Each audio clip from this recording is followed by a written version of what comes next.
I just want a general consensus from a couple of people in the room. What do you know about Scott County's African American history? Yes, just what you have learned over the years and what you see as being African American history in Scott County. Well, the first thing that came to mind for me, I used to live out towards Newtown Pike, not too far from New Zion. Mm-hmm. And so I became acquainted with the history of that hamlet, which is something that not a lot of people are familiar with. Is it a neighborhood? Is it a village? Is it a city, a township? A hamlet? I found that kind of unique. And I know there were several other formerly, established by freedmen hamlets and tiny settlements around. But New Zion was the first that came to mind. Anybody else? Yes, ma'am. We know some of the locations from the scavenger hunt we had, Right. so we know where some of those. Okay. Well, actually, Scott County had I've got my number here, 17 almost African American hamlets at one time. They were throughout the county. I know that most people are familiar with the Boston community. Me and different African American historians kind of not agree on the date that Boston was established, but you have hamlets throughout the city. Some of the hamlets, Clabber Bottom, that's off Lemons Mill Road. I had a great uncle, Julius Jenkins, who lived out in Clabber Bottom. You have Zion Hill, which is Woodford County, Scott County, Woodford County by Weisenberger Mill. You have that community. Of course, he mentioned New Zion. I'm a blessed woman because I grew up in a African American hamlet, I like to call them, because to me, I've decided a hamlet was a safe place. Sounds better than a village. If you all know Miss Willa Gentry, Railford Gentry, she'll disagree with me on that. She thinks villages are the proper name for African American settlements because that was the Africanized name. They called them villages. Like I said, I prefer a hamlet because I'm a product of a hamlet. And what I felt as a little girl growing up in Stonetown in Stamping Ground, Kentucky, I was safe. I wasn't exposed to everything that was going on in the world. So, to continue the hamlets, uh, New Zion, like I said, I'm blessed. I grew up in Stonetown, but I live in New Zion now. So, that tradition, I love that part of my life. Watkinsville, which is off of Woodlake Road from Stamping Ground going to Frankfort. There's also White Sulphur, which we're all Scott County. We know where the White Sulphur area is. But with me doing research, I realized White Sulphur area did come down Pea Ridge Road. Pea Ridge was an African American settlement. That's where my mother was born and raised. My grandparents actually lived in the Rosenwald School. My mother grew up in the Rosenwald School. They have it as the Rosenwald School at Watkinsville, but the Rosenwald School was actually bought by my great grandfather, Robert Carter, because the family story says my grandmother Maggie was spoiled. Even though she was married, she lived on Pea Ridge Road and it was a duplex. Her parents lived in one side. She and her husband and their young children lived on the other side. But when they closed the Rosenwald School further down Pea Ridge, she wanted that for her home. So her father, being a great father, bought the house for my grandparents, and my great uncles and my grandfather went in and partitioned the old school off and made it a livable home. So my mother grew up in the old Rosenwald School that was at Watkinsville, but was on Pea Ridge. But unfortunately, the 1974 tornado destroyed that building. But the memory of it is still there. It's down a lane. And as a little girl playing up in that lane, I heard stories about another African American settlement that sat kind of behind where the Rosenwald School sat, my grandparents' house. That was called Blackburn Town. My Aunt Betty, which I have to do an oral history interview with, uh, she has memories of being a little girl growing up right there on Pea Ridge, down the lane, going back and seeing like remnants of old homes. She said blue flowers were different places. She could see where the door frames were still there, remnants of fencing. So as you all know, when you're a historian and you're into history and genealogy, your work is never done. So I've got to find out more about what happened at Blackburn Town, where it was like the people just left overnight. So that's something that I want to research. Um Stonetown, of course, is in Stamping Ground, beautiful Stamping Ground, Kentucky, on Stonetown Road. It was a historic African American settlement. And throughout Locust Fork Road, Main Street in some areas, and going up Wood Lake Road in Stamping Ground, there were Black citizens that lived along those areas. Also, we have Cranetown.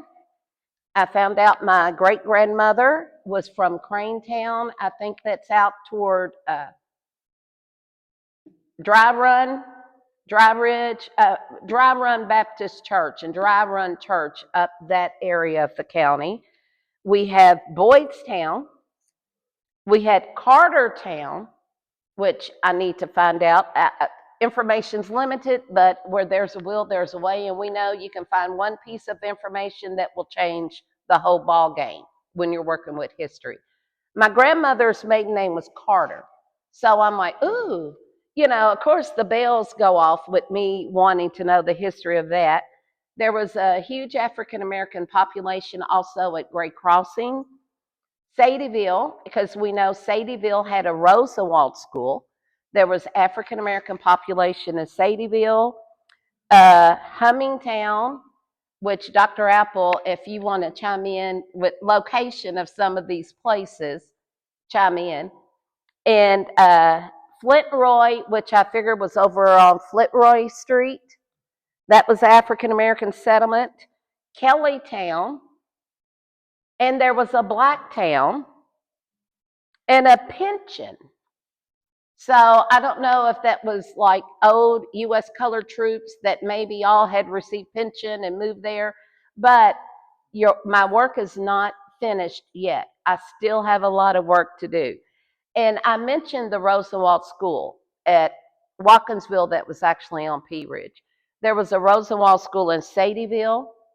There was a Rosenwald School in Zion Hill, New Zion, Boston, Boydtown, and Great Crossing. There were 6 Rosenwald schools in Scott County. Now, the one in Sadieville, I was fortunate to work with the former city clerk there, Cindy Foster, and she went through the whole process of getting that school restored. And I haven't been to Sadieville in a while, but that would definitely, Glenn told me it had to be Georgetown. And we talked about wanting to bring in some Scott County sites. But since it was the Georgetown 250th, I decided to stay with sites in Georgetown. But I think to fill in more places, the Rosenwald School in Sadieville should be definitely on our tour next year when we have it, because Rosenwald schools were, throughout the South. And they were very instrumental in bringing formal education to freed African Americans. And the Filson 2 years ago had an exhibit, and there was a photographer, and he had went around throughout the southern states and photographed some of the Rosenwald schools. Fisk University in Nashville has like most of the records of the Rosenwald schools.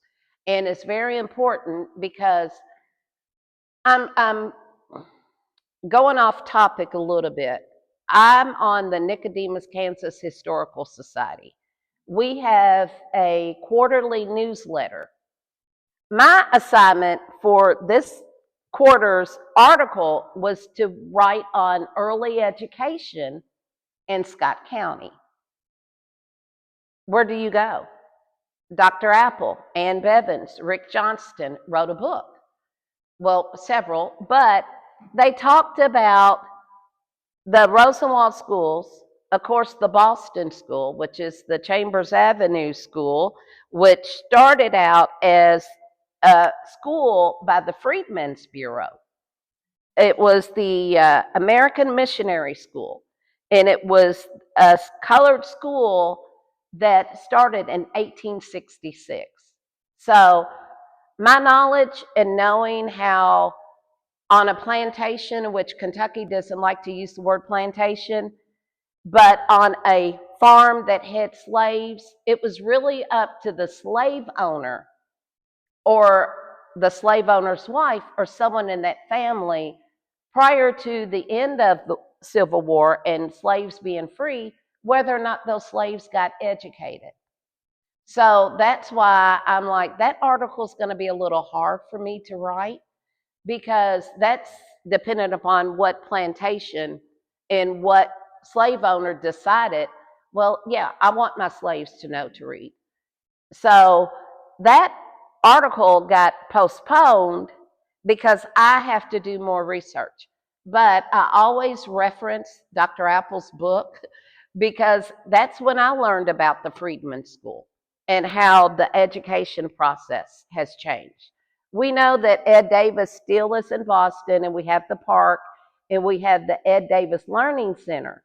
But the origins of formal education for African Americans started about 1866. So Ed Davis, the playground and all that would definitely be on our tour because you have the long history of being one of the first formal schools, but you also have the history of it being the only African American high school in the county. You had schools, colored schools in Stamping Ground. My uncle Lawrence Young Jr. told me a story of how some of the men, boys, they weren't, well, they were older, getting an education, would, in the wintertime, they didn't want to get to school too first because the first one would have to start the fire in the stove. So they'd wait, if they could see when the smoke started coming out the chimney, they would go on to school because somebody else had already did that hard work.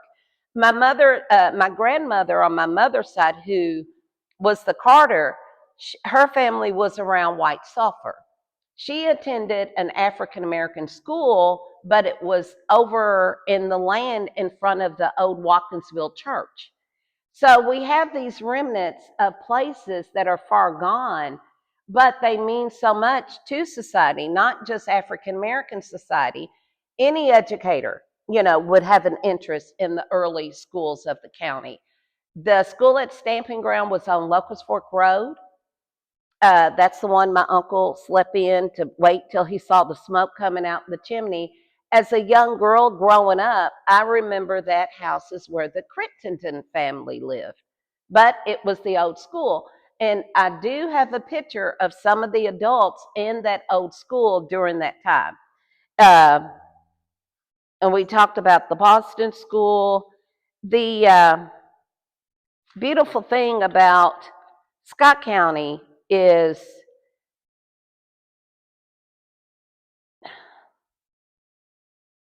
slavery was harsh and it was unjust, but for the majority of African Americans that were enslaved in Scott County, I don't want to say they didn't have it as harsh as some slaves on other plantations because slavery itself is harsh.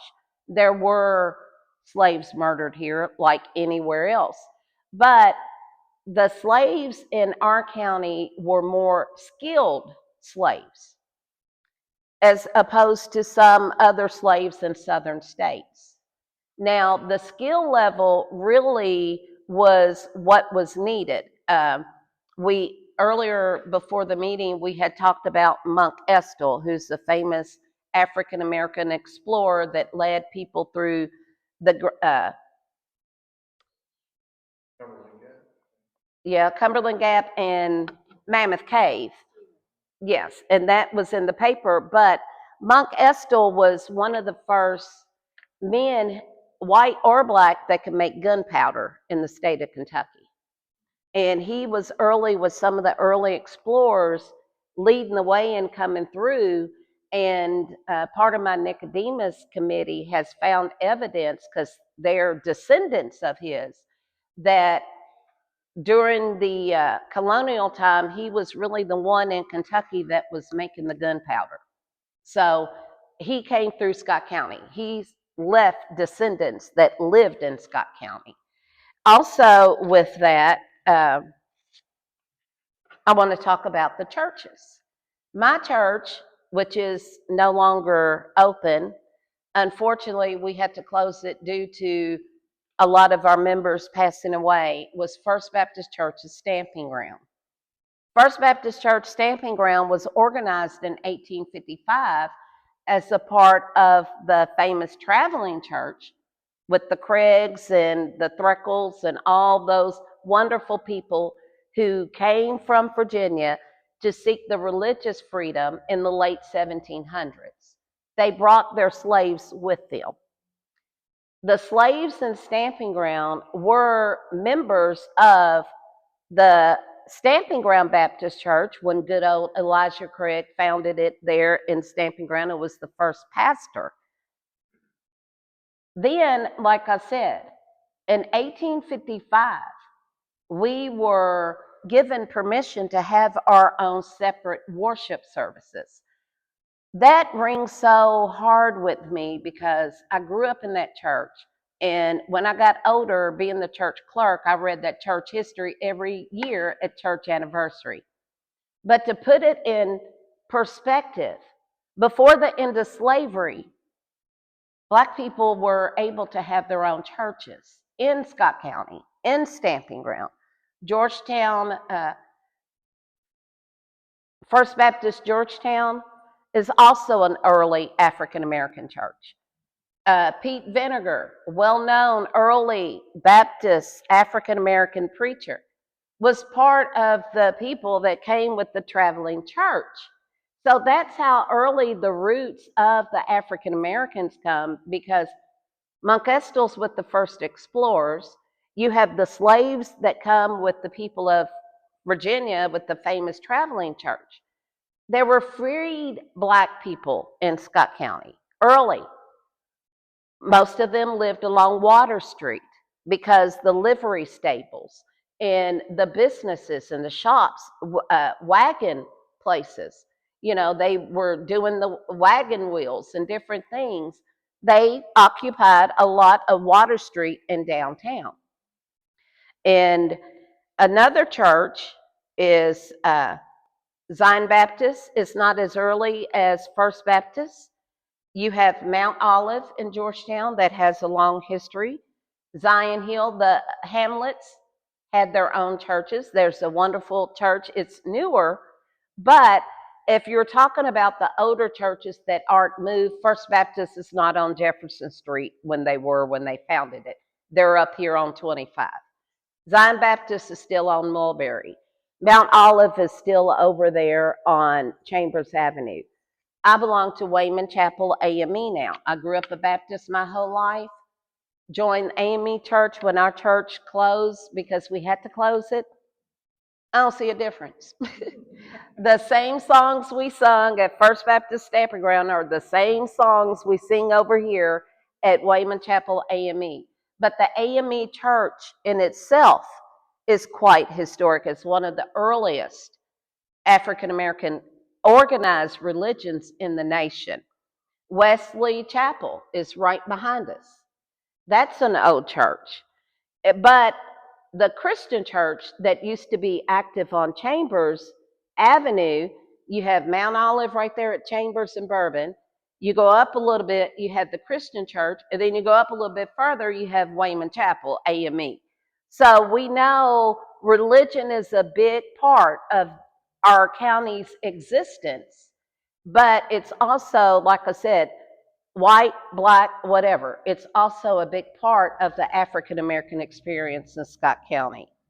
There's a church, we may be in the vicinity of where there was a church in the early 30s. House of God, Holy Church of the Living God, Pillar and Ground of Truth. It was a long name. But that church was on Main Street in Georgetown.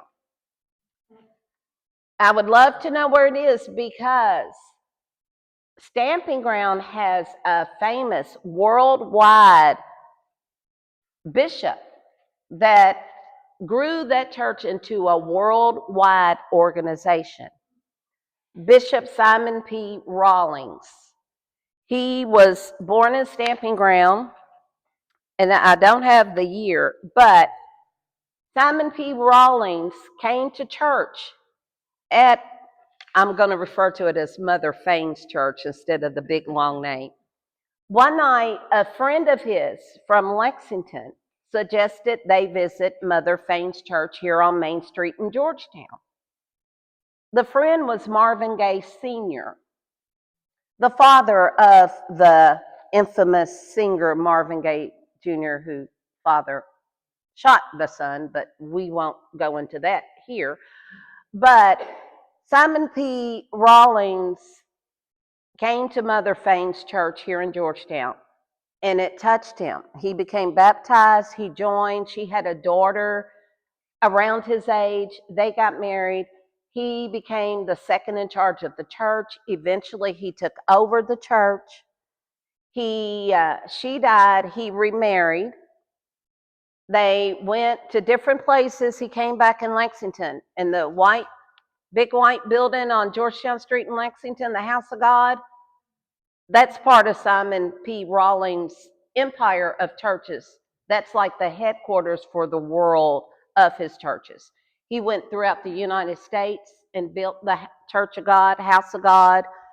He had several in Africa and different places, and that family is still running that church in Lexington.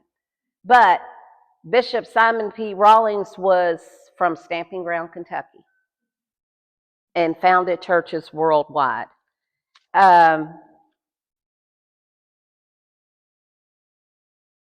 That's the revival. I have notes, but so I want, like I said, my work has been cut out for me. That's why, I was upset we couldn't have the tour, but I was kind of relieved because that gave me time to find out more information of where these sites were. So that's very sacred, and I feel like if we can find it out, we definitely need to tour some of the churches when we do plan the tour. Lodges. There were several African American lodges in Scott County. Most of them were started by U.S. colored troops that came back here after the war, and they started them as benevolent societies, trying to bring the Black community together, educate, support, teach you different things. And there was a Knights of Pythias, and a lot of people only associate that with white lodges, but there is an African American branch of the Knights of Pythias. Several well-known members. I think Jerome Redfern owned the building that they met upstairs or something, if my memory serves me correct. Okay, I'm looking at Dr. Apple. And then the Oddfellows was in Georgetown. Stamping Ground, and I just found this out recently, we had 2 African American lodges. All my life I grew up and I heard we had 1, but there was actually 2 African American lodges in Stamping Ground.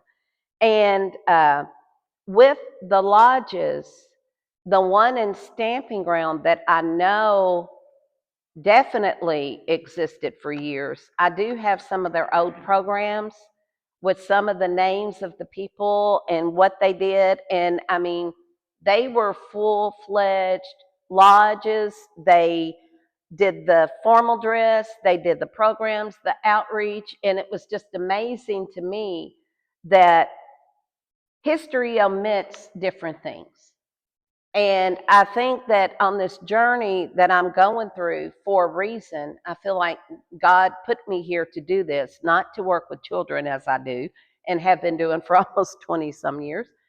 I'm here for history. And I'm here because, like I said, people are more alike than different.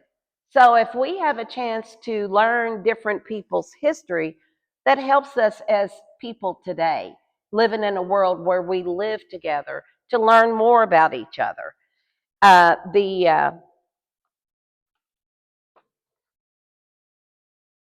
launches. Oh, and most of all, I'm proud of everything that comes out of Stamping Ground, Scott County.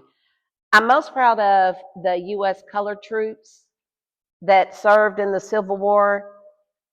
Those African American men from Scott County were some of the most influential soldiers in the Civil War. Do you all know we have several African American U.S. colored troops that served in the Civil War that are buried in Scott County that were at Appomattox Courthouse when Lee surrendered. Lee surrendered. Black men from Stamping Ground, New Zion, Georgetown, they're either in the 116th Infantry or the 114th Infantry. Juneteenth, Harrison Bradford, African American soldier. I have my researcher find it out more on him. I do know he was definitely a Buffalo soldier because he was killed in Texas. She thinks he may have been a U.S. colored troop as well because a lot of the Black Civil War soldiers re-enlisted to go out west to fight in the Indian Wars. But Harrison Bradford, his death is one of the main reasons Juneteenth is celebrated today from Stamping Ground, Kentucky. He was a Buffalo soldier and his unit went to San Antonio, Texas. After the end of the Civil War, there was some racial injustice going on at the Army base. The proud Scott County man stood up for justice and ended up being shot and killed. The city of San Antonio, Texas, in August of that year, started celebrating Juneteenth. Now, what more proud could anybody be from Scott County to realize men that helped build this county, who fought for their own freedom, who were free, that now live to commemorate a celebration of people being free. Those men that served in the 116th that was mustered in at Camp Nelson, there's over 400, I think it's 400, men that were in the U.S. colored troops from Scott County, fighting for their freedom, something that they months before probably had no idea that they would be put on the spotlight. And they rose to the occasion because they rose to the occasion in Revolutionary War.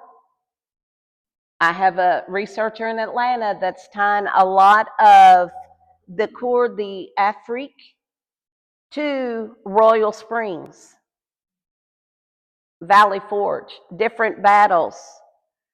Scott County men, Boston.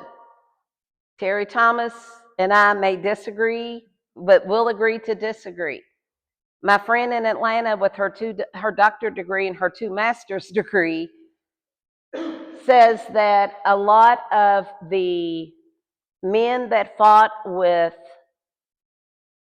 I think it was George Washington from Boston, came down and helped build up Royal Springs and the city of Georgetown. She's one of those that she'll put 2 or 3 things together, But until she officially declares it, she's going to make sure her I's are dotted and her T's are crossed. The heritage of many of the African Americans in Scott County are the same heritage of a lot of the white Virginians that made that famous traveling church trek. There was a lot of openness in different race relationships earlier. It tended to change later, but there are a lot of early Georgetown families that are blood related to a lot of the Scott County African American families. And that's been going on since time, I believe. But the heritage of the African Americans in Scott County is just not one area, or you can go to one church, or you can visit this church and that church. The heritage of the African Americans in Scott County is vast because, like I said, we had the Johnson family that owned plantations up and down the Mississippi River, that had slaves go up and down the Mississippi River. I'm co-founder of the African American Genealogy Group of Kentucky. We have members worldwide that Zoom every third Saturday because they can trace an ancestor back to Kentucky. I have people that email us. My great-grandfather was born in Scott County, da da da da da. So the heritage of all Scott Countyans reaches throughout the whole world. And it's so wonderful to be able to present some tidbits of the history of some of the African Americans, because talking with African American genealogists, African American historians, we weren't the victors, so to say. So our story was never really preserved. Our story was never told. We just had bits and pieces. But that's enough to establish cultural identity and the history, like I said, that goes along with any other race that's in Scott County. And we're more inclusive, and we want to be more inclusive.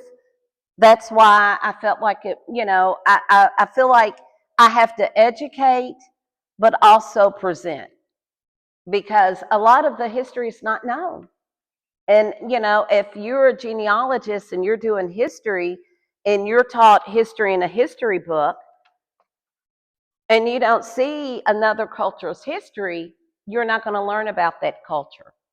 But we need to open up and share and really embrace each other's culture, because that's who we are today. But I'm not going to go into more of that, because I plan to go into more of that next Thursday when I'm back here at the museum dinner. But a history not preserved is a history lost. And we, as historians, members of a historical society, we broaden our minds and we grow the more we learn about other cultures. But thank you all. If I, bored you, I'm sorry, but I don't have fancy overhead. I didn't have great pictures because, like I said, when we do, and we will, get this tour together, I want you to come and step ground on some of these sites, because it would really just, fill you with a certain Scott County pride. So, but thank you all for having me. I appreciate the invite, and I look forward to you all again, and we will get that tour together.